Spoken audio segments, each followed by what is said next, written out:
Ya tengo en la línea telefónica a Rubén Salazar. Él es director de la consultora ETELEC y le agradezco que nos reciba la llamada. Director, te saludo. Buenos días. ¿Qué tal? Muy buenos días. Muy buenos días también para todo su auditorio.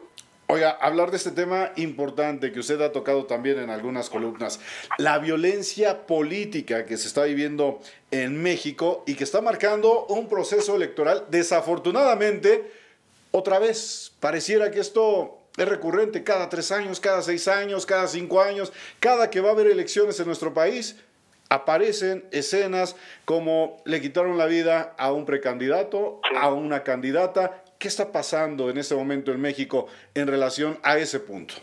Sí, así es. De hecho, ya con estas cifras que dimos a conocer, ya 65 políticos que han perdido la vida.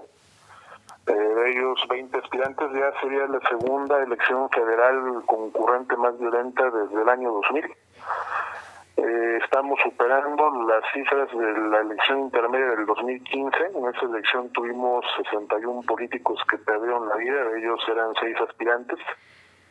Y vaya, pues como bien lo comenta, sí es un problema que hemos venido arrastrando como país, yo pensaría desde nuestra propia vida independiente, ¿no?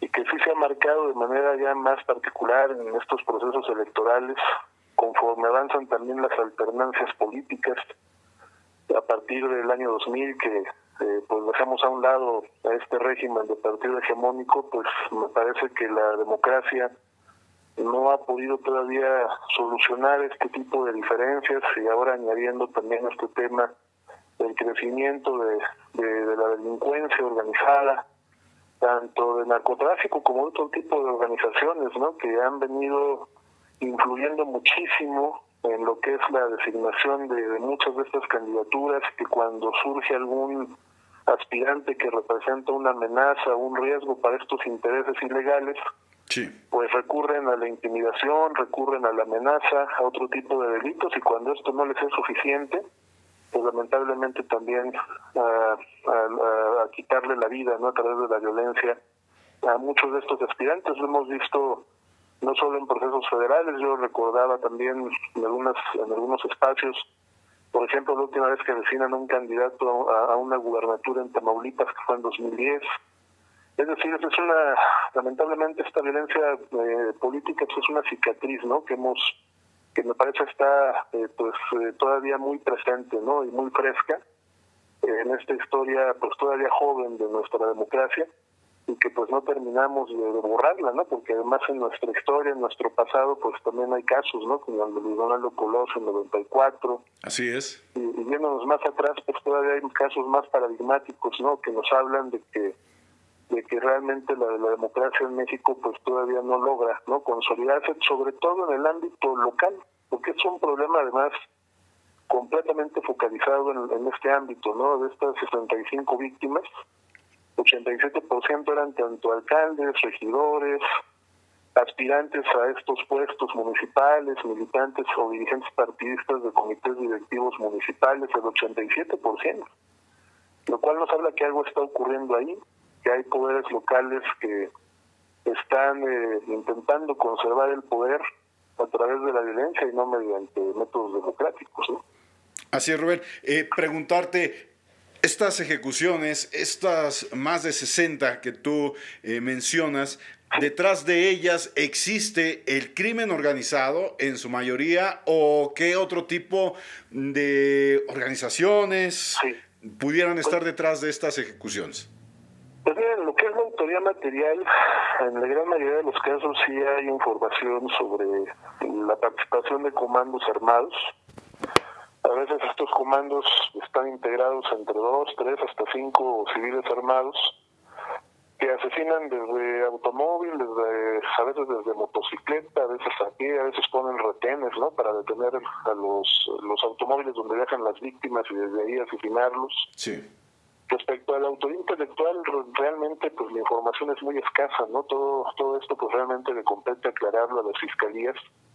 Nosotros como somos consultores, tenemos que ser muy objetivos respecto a quiénes son los verdaderos autores intelectuales de estos atentados y cuáles son los móviles, ¿no?, ya sean de tipo criminal o incluso político, Es una situación que le compete únicamente a quedarle a las fiscalías. Lo que sí podríamos decirles es que al ser un problema tan local, por la experiencia que tenemos nosotros cuando trabajamos o asesoramos, ¿no?, a muchos alcaldes en temas sobre todo de programas de desarrollo municipal, de políticas públicas, a veces en temas de análisis de riesgos, pues realmente la política a nivel local es muy diferente, ¿no?, de lo que vemos en una elección a gobernador o a presidente. Claro. Es decir, hay mucha mayor conflictividad.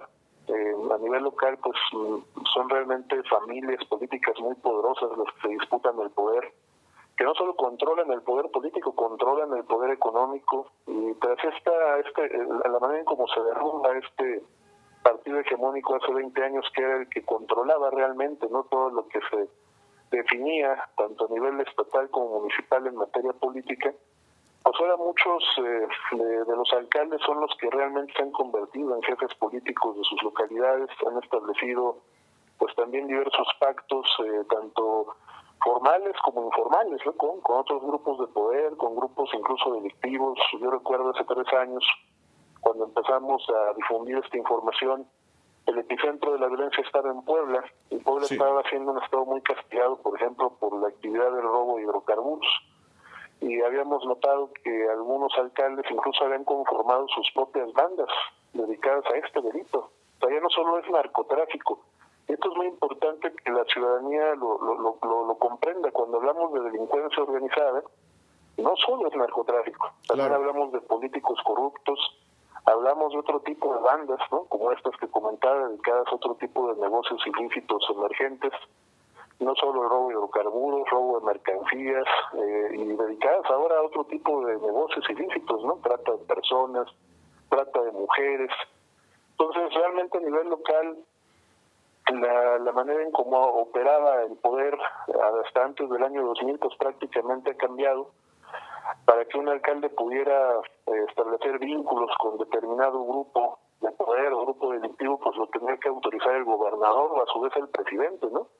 Eso ya no existe, eso ya se terminó, y ahora lo que estamos viendo a nivel local es que cada quien está conformando autoritarismos a escala local o regional, en donde el poder se conserva a través de la violencia y en donde no se permite precisamente compartir absolutamente nada a otro tipo de actores o de partidos o de personajes que intenten representar o competir por algún puesto público cuando no formen parte de sus propios grupos de interés, ¿no? Y es lo que estamos viendo ahora, porque no solamente están los homicidios dolosos, o sea, para poder obligar a un candidato a desistir de sus aspiraciones o a alguna candidata, se emplea la amenaza, ¿no? Se emplean la privación ilegal de la libertad. Así es. Otro tipo de delitos que por eso nosotros clasificamos todas estas agresiones que hemos visto en este proceso, que son 262 hasta el 31 de marzo, las clasificamos en delitos precisamente para conocer cuál es el modus operandi, ¿no?, de los agresores.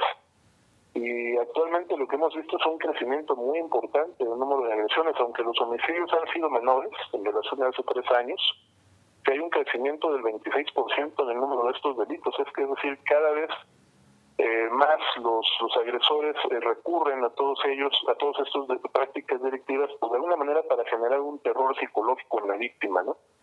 Generar miedo en su círculo cercano, familiar, de amistades, para obligarlos a desistir, ¿no?, por las buenas, y cuando no insisten en continuar participando, pensamos que pasan a la siguiente fase, que es el quitarles la vida, ¿no?, a través de estas acciones de violencia.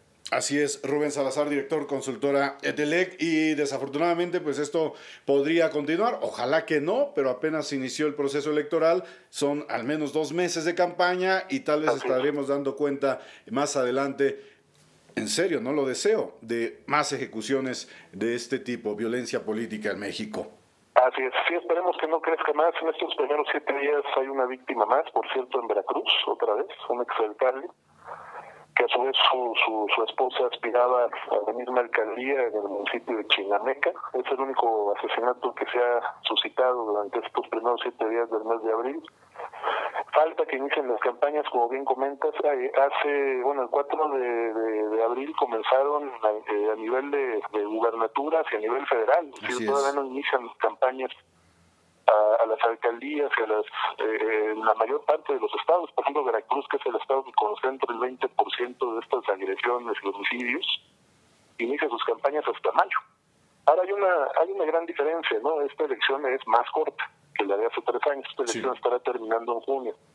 Entonces, nada más por la propia configuración del calendario electoral, yo considero que no vamos a rebasar las cifras del 2018, pero esperemos que también contribuya la propia autoridad, ¿no? Por un lado, a prevenir estas situaciones, sobre todo en aquellos casos donde haya candidatos o candidatas amenazadas, y evitar la impunidad, ¿no? Castigar o sancionar a los responsables en estos 20 lamentables asesinatos que han ocurrido en contra de aspirantes, ¿no? Para enviar un mensaje de cero tolerancia a estas prácticas, ¿no? De violencia en este proceso electoral. Pues esperemos que esta violencia política no crezca en México. Rubén Salazar, director consultora EDELEC, te agradezco por estos minutos. Muchísimas gracias, igualmente. Muy buenos días.